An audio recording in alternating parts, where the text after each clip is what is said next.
think we all make this conscious choice of trying to be more happy, but then we end up getting addicted to sadness. End up getting addicted to anger, addicted to pain, and it really sucks because you would think like, bro, why do I feel like I'm like stuck in this cycle of negativity where I can't actually get my life together, and I'm like constantly chasing after like these self-destructive habits that I know I shouldn't be doing, but I still do them anyway because, and it's like I just can't stop. And a lot of that self-inflicted suffering is because we're addicted to it. And it's kind of hard to think like, why would I be addicted to suffering? But think of it this way: human beings like comfort. We don't like to do stuff that makes us uncomfortable. We don't like to do stuff that's harder. If there's an easy way to do something, we'll find like the lazy way to do it, because this is how humans are. We like to like do stuff that's easy and simple. We don't like to overcomplicate it.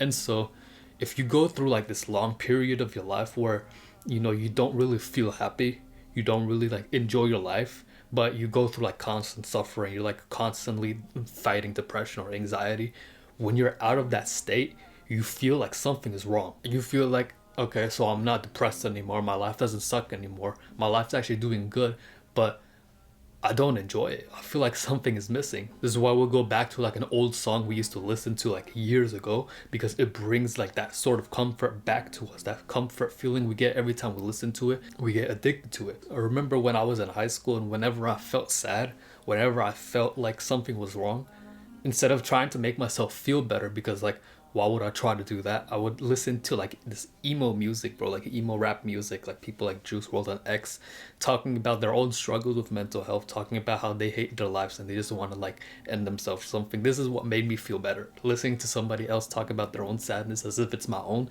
it made me feel more comfort. It made me realize like, I'm not alone. I have these other people who are suffering with me, so let me listen to their music and it'll make me feel better too. Eventually I did snap out of it. I did start to enjoy my life a lot more, but I'll still listen to this music, this like sad emo boy music. Literally was holding me back, really, because like, even though my life was like, it was actually a lot better than it was like prior, I still felt like something was missing. I still felt like something was wrong, something was wrong for me feeling happy.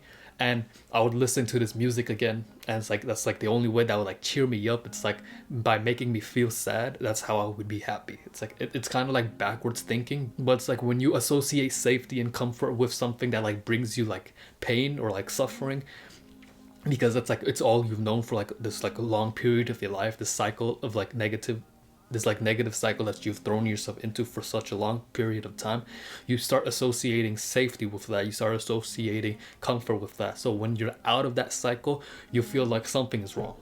Why am I like doing something wrong? Why, like, what's wrong with my life? Like, why do I feel like something's missing when I'm actually elevating in life? Recognizing this is the first step. If you don't recognize that you're causing your own suffering by like continuously throwing yourself into this like feedback loop, then nothing's going to change.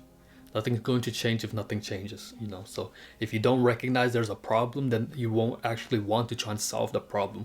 And then once you do solve the problem, you're going to want to like actually get angry with yourself, because you feel like, why can I not like be straight? Why can't I actually sit down and do what I want to do with my life? Actually put myself on like this path to like success. But you start like belittling yourself, get angry with yourself because of this like negative cycle you put yourself in, and you need to stop that. Because you gotta realize that if you're breaking out of this cycle, the only person who can truly help you is you. You can have people who support you, like you can have supportive people in your life, like your parents, or like if you have like a romantic partner, or like you have friends who actually support you, you can have that. But ultimately, if you don't support yourself, if you're not your own best friend, then what good does that do for you? What good is having supporting people around you in your life if you don't even support yourself? If you can't actually make the changes that you want to make because you don't believe in yourself, you don't actually hold yourself to the highest standard. To change that, you need to have self-love. Love for yourself, love for the people around you. And nowadays, like the term self-love is so watered down. Like self-love, people think self-love is like, I'm gonna show myself love, self-love, self-care, whatever, and I'm gonna go and play video games the rest of the day. I'm gonna go watch a movie, I'm gonna eat a whole bunch of ice cream with it, and a whole bunch of like, just order some like pizza online or something. And it's like you combine all these like habits that you're unconsciously desiring. Like you want to go eat like pizza, or you want to eat like ice cream, you want to watch TV. You like take all these habits, desires that you have in your life, and you combine all of them together, And what you get is just like this insane peak of dopamine that makes you feel good temporarily, but then after it's gone, you feel even worse than you did before you had your like self-love or like your self-care day. Isaac Newton says that every action has an equal and opposite reaction. So if you eat junk food, you're going to feel like trash afterwards, regardless of if like you're doing it intentionally or unintentionally. Like if you spend your whole day watching TV, watching or playing video games, you're going to feel like trash afterwards, knowing that you wasted your whole day when you could have done something productive. If you have like homework to do and you put it off until like the last minute, you're going to suffer and beat yourself up for procrastinating, knowing that you could have gotten this done like a week ago, but you waited until the last second to stress yourself out even more than you should. Every single action has an equal and opposite reaction, and if you want more self-love for yourself, you're going to do the actions that make you feel better in the long run. We truly don't even know what we want in our life, because if we did, we'd always be happy. If we actually knew what we wanted in our life, we wouldn't need these like so-called self-care days that everybody promotes. We wouldn't need like this, like these days where we like self-sabotage ourselves even further and call it like a self-care rest day or self-love rest day or whatever, bro. Like, it's not self-love if it makes you feel worse afterward. If you're doing it only for your own monetary selfish pleasure, then it's not self-love. Are there going to be days where you fall back on your old habits? Of course. There's going to be like, nobody is perfect. You're going to have days where you mess up. You're going to have days where you're not as consistent as you'd like to be. But by labeling it self-love and saying that it's okay for you to do all these habits as long as it's out of love, that's where like you're actually like harming yourself more than you should have, because you're labeling these habits as self-love even though it really isn't. Going out on a walk is a form of self-love because you feel better afterwards. You could go to the gym unmotivated to actually work out, but then you go hit the workout and you come out and you feel better than you did before. That's self-love. Self-love is not sitting on the couch watching TV all day, eating ice cream all day. Showing other people love is important too, because how many times have you been in this situation where you're in this terrible mood, you're all fussy and agitated with everybody around you, and somebody shows you a little bit of kindness, and that just instantly changes your day. Maybe you just like, you got a compliment from somebody and now you feel like you're him, and you feel like you can conquer the day again because you just got this one compliment randomly. So imagine if that can happen to you, you can probably do the same thing with other people. Like if you're out and about or something, like you just smile at the cashier, you could literally just make their day by doing that, by just smiling at them. Because how many people are out here smiling at each other, bro? How many people are out here giving like random compliments just for the sake of giving them, like not for anything in return? So you can make one person's day better, that person instantly gets like a boost in their mood, and they might do the same thing to another person. They might do the same thing to another person and another person. Next thing you know, you've created this chain of event where people are making other people feel better, all because you decided to show love to one person. Imagine that. This is why like it's so important for you to actually be kind to other people, regardless of how you're feeling, because you're not going to feel like 100% all the time, but you can still like make an effort to make other people's lives better. And it's difficult, I know, especially when you're stuck deep in this negative cycle where it's like, you should be doing something, you should be making progress in something, in some area of your life, but you just can't do it. I remember when I wanted to work out for a while, like I've gone to the gym for like a really consistent time. Then the lockdown happened, all the gyms shut down, and I was just home. I could have worked out at home, but I just didn't want to. Like honestly, I just thought like it's such a waste of time, bro. Like why am I just gonna do some push-ups when I can't even go to the gym? Like what good do I do? What do I gain out of doing push-ups like during the middle of the lockdown? But that's the wrong mindset to have, because even if you're only making like a small improvement, that's still like better for you in the long run than no improvement at all. There's this Japanese philosophy called Kaizen, and what Kaizen is just you're trying to like find ways to improve yourself 1% better every single day. Every day, what can you do that's 1% better? Is it that you wake up and you don't actually check your phone first thing in the morning?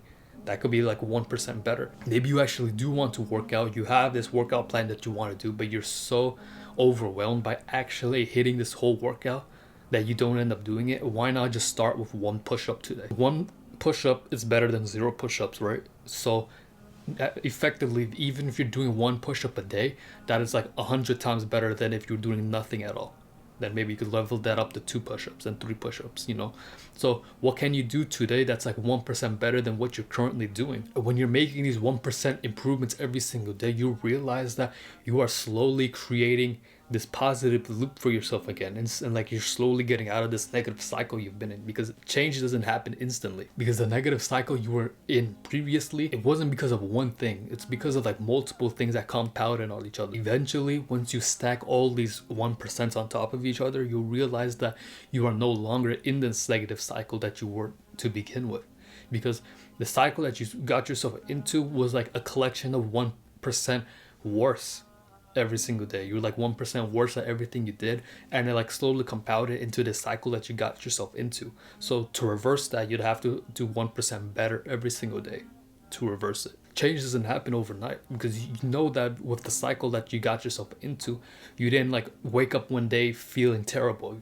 It's like, it's more like you woke up one day and you're like, on a scale of 1 to 10, you were maybe feeling like a 7, and then like a month later you felt like a 6, then a 5, and it's like it just slowly got worse over time, where it's like now you're feeling like a 1 out of 10. So if you slowly got yourself into this negative feedback loop, you can slowly get yourself out of it too. And you're gonna have days where you mess up.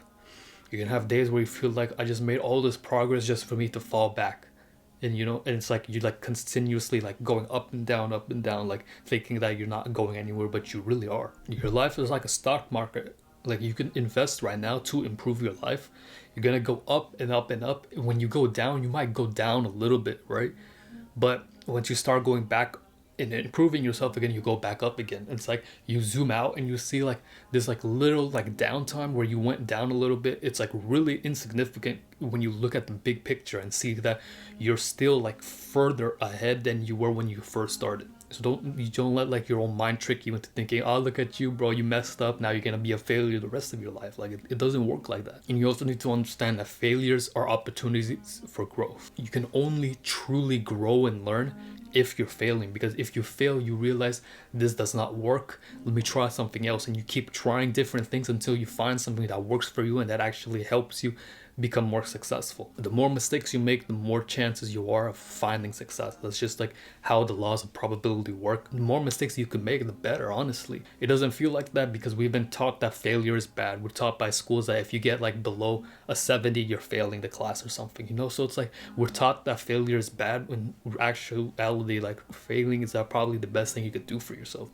Because when you fail, you can stand back up, because it's all temporary. Failure is temporary. This negative cycle you're in is temporary. The cycle that you're going to aim for, the like positive cycle, that's going to be temporary too, because then they're going to be back in this position where it's like you're constantly making mistakes again. But you can learn from your mistakes and grow, instead of like forcing yourself back into like this negative loop. Because like these loops are like seasons, like you can look at a tree, all the trees right now are falling. Like, they're all turning red and they're all falling because it's like winter's about to come. Pretty soon, like, this tree that's in front of me that I'm staring at, that you guys can't see, but I'm looking at it right now, all the leaves on this tree is going to be dead. Well, not dead, it's all going to be gone. This tree is going to be naked, and like the new leaves won't start sprouting again until after the winter's done. After like the cold, harsh season is over, that's when spring comes, and spring results in growth. And then the leaves start growing back again. That's basically you. That's the cycle you're in. You got to remember that, yeah, life sucks. You might be in a terrible position right now. You might be in this negative loop, but you can find a way out, and you're going to find a way out. So end the cycle that you're in today.